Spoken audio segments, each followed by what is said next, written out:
Et pour ou contre cette affirmation, les innovations françaises en matière de circularité sont suffisantes pour rendre nos industries compétitives à l'international? Vous me répondez d'abord pour ou contre, vous êtes obligé de vous positionner et ensuite chacun pourra développer. Sixtine. Contre. Pour. Ah, c'est bien. Contre. Eh bien, je serai pour. C'est bien. Sixtine, à vous de développer. Pourquoi? Alors, déjà, merci beaucoup pour l'invitation. Sur ce sujet, on a des innovations comme Lemon Tree, on a des groupes qui s'engagent comme Manutan, on a des réglementations, vous en avez parlé Thomas, avec la loi AGEC, qui sont assez précurseuses en France en la matière par rapport au niveau européen ou même international. Mais on a quand même des très gros challenges à adresser pour pouvoir circulariser encore l'économie, que ce soit des challenges économiques ou des challenges organisationnels, culturels, vous avez commencé à les évoquer, on pourra les développer sûrement plus tard. Mais c'est pour cette raison que je dis oui, on a les innovations, mais on n'a pas encore les conditions pour les passer à l'échelle, pour qu'elles soient réellement compétitives à l'échelle internationale. Pierre-Emmanuel. Pour moi, c'est juste une question de temps. Je rejoins Sixtine sur le fait qu'aujourd'hui, ça va être un peu compliqué. Mais on a l'accès majeur à plein de déchets, plein de ressources naturelles, puisqu'on a été une société de consommation B2B ou B2C pendant très très longtemps, ce qui fait que la ressource, elle est là. Et on sait typiquement qu'en France, on a peu de ressources naturelles à extraire dans les sols. Deuxièmement, les innovations, elles sont là en permanence. En revanche, il y a un énorme problème de financement, et je pense qu'on y reviendra, avec un côté peu sexy de l'économie circulaire. Les innovations vont peut-être beaucoup moins parler que les investissements majeurs dans l'IA, par exemple. Et troisième point, on voit que toutes les grandes entreprises qui sont déjà assez leaders sur leur marché, qui ont fait des investissements circulaires, ne reviennent jamais en arrière. Or, elles sont pilotées par la compétitivité, par des notions de R&D, de technologie readiness level, etc. Et le fait qu'elles ne reviennent jamais en arrière montre bien qu'une fois qu'elles le font, ça assoit leur compétitivité à l'échelle internationale. Donc c'est juste une question de temps et il faut du coup, une innovation, elle est toujours en mouvement. Il faut surtout accélérer, mais je pense que c'est effectivement la clé pour rendre la France et de manière générale l'Europe beaucoup plus compétitifs. C'est d'ailleurs accessoirement la seule clé, je pense.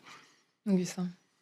Moi, plutôt contre, parce que déjà, on se parle, le terme innovation, on a l'impression qu'il faut réinventer la roue, etc. Alors que la réalité de technologie, mais aussi de modèle économique. Exactement. Donc, en fait, il y a beaucoup de choses qui existaient avant qui fonctionnent. Le but, c'est pas de revenir à un modèle ancien, mais c'est en tout cas de remettre un peu de sens dans parfois une course à l'innovation qui manque de frugalité ou qui met de côté, qui se focalise exclusivement sur la technique. Ça, c'était juste pour faire une petite précision sémantique.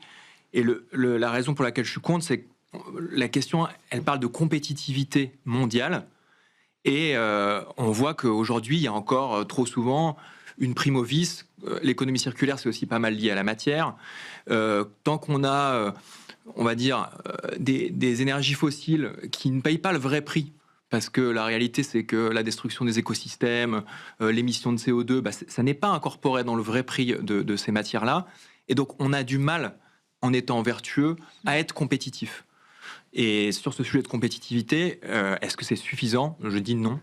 Il va falloir aller plus loin dans la réglementation. Il va falloir faire plus pour que le vice ne prime pas. Mais on a en France un écosystème entrepreneurial très riche en la matière, on l'a souvent évoqué ici, et je voudrais faire écho à une campagne qui a eu lieu ces dernières semaines sur les nouveaux riches, qui réunit un certain nombre d'entreprises qui portent de nouveaux modèles de consommation et qui sont très en lien avec la circularité, qui viennent dire qu'en fait les nouveaux riches, ce sont ceux qui possèdent moins et qui partagent plus et qui donc ont accès à plus de valeur en ayant un coût qui est moindre. Dans cette campagne, il y a plein d'acteurs qui sont parfois connus du grand public, qui ont communiqué ensemble pour faire valoir cet idéal-là. Donc preuve que l'écosystème entrepreneurial, il peut être très vivant sur le sujet.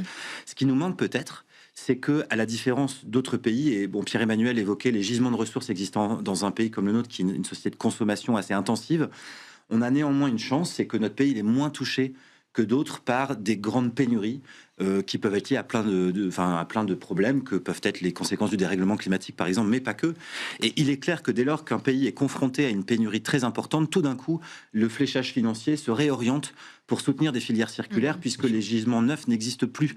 Et aujourd'hui, la France est que trop peu sans doute confrontée à cela pour garantir des investissements massifs qui font que des entreprises dont le niveau d'innovation, de compétence, de maturité de l'offre est bon, et suffisamment de financement derrière pour passer à l'international, en fait.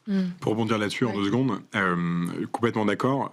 Hormis la grande part de l'industrie qui, du coup, baisse en permanence et qui est à peu près maintenant à moins de 10% du PIB, en fait, la raison pour laquelle pas mal d'industries ferment, il y a évidemment le problème de compétitivité, mais il y a aussi parfois le fait que le métier n'est plus possible parce que la moindre pièce détachée, la moindre ressource vient d'extrêmement loin et que, du coup, la chaîne en elle-même n'est plus du tout compétitive. Et c'est là aussi aussi, on voit des retournements assez incroyables d'usines qui étaient censées fermer. On a 2-3 exemples, malheureusement pas du tout assez. L'exemple de l'usine de Sèvres, l'exemple connu de la Refactory de Renault, où en fait le seul moyen justement c'est de faire une usine circulaire pour retrouver de la compétitivité pour l'industrie au sens large.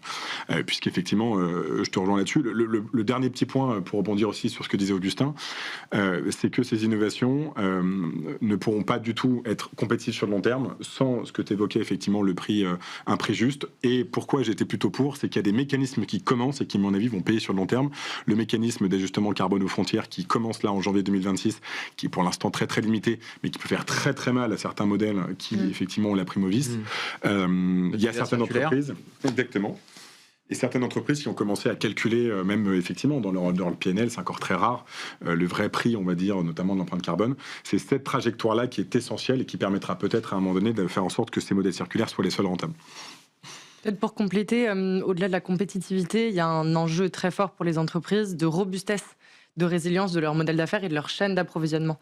Donc l'économie circulaire, ça vient répondre beaucoup à cet enjeu-là en renforçant les chaînes de valeur, en créant ces fameuses boucles plus courtes.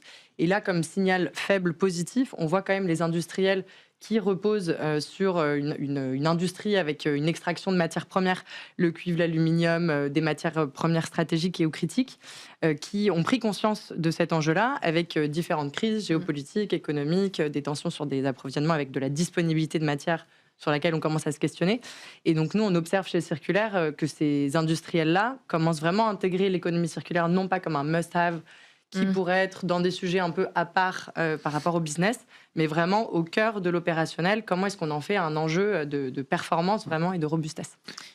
Et oui, le marqueur prix, quand on a vu exploser les prix du gaz avec la guerre en Ukraine, on s'est dit, finalement, est-ce que rechauffer du verre pour produire, que ce soit du verre neuf ou du verre même recyclé, parce qu'il faut beaucoup de chaleur pour recycler une bouteille en verre, est-ce que en fait, ça devient beaucoup moins compétitif ? Est-ce que juste nettoyer une bouteille pour la remettre en service, ce serait pas plus malin ? Et c'est vrai que là, quand il y a ce type de crise qu'évoquait Thomas, des pénuries ou des choses, des chocs, on se repose les bonnes questions et la compétitivité de ces systèmes-là augmente fortement. L'économie la plus circulaire, c'est l'économie de guerre. Alors, on n'a pas envie d'être en guerre, mais en revanche, quand on est en guerre et effectivement dans ces typologies, pour reprendre le point sur la pénurie, pour le coup, personne ne se pose la question de faire attention, d'économiser, de faire gaffe à la matière, etc. Puisqu'effectivement, il y a une contrainte très forte, quoi. Donc, on ne souhaite pas, encore une fois, une guerre sur le territoire, mais en fait, le parallèle est là. Ouais, et ceux qui l'ont connu, d'ailleurs, ces périodes de guerre, on sent que ils ont quand même encore en mémoire une certaine frugalité. Et est-ce que la France est bien positionnée face à ses concurrents européens et mondiaux ? Comment on se place ? Peut-être un élément, merci. Peut-être un élément sur la partie plus législateur, réglementation. On est quand même assez précurseur, ce que je disais au début, sur certaines dimensions. Peut-être 2 exemples là-dessus. Donc, il y a la loi AGEC dont on parlait au début, donc la loi anti-gaspillage et pour l'économie circulaire qui date de 2018, qui a plein de volets, plein d'articles dans cette réglementation. Mais pour donner un exemple, on est le premier pays au monde à avoir interdit la destruction des invendus non alimentaires. Exemple. Un autre exemple sur les discussions en cours sur le traité sur le plastique.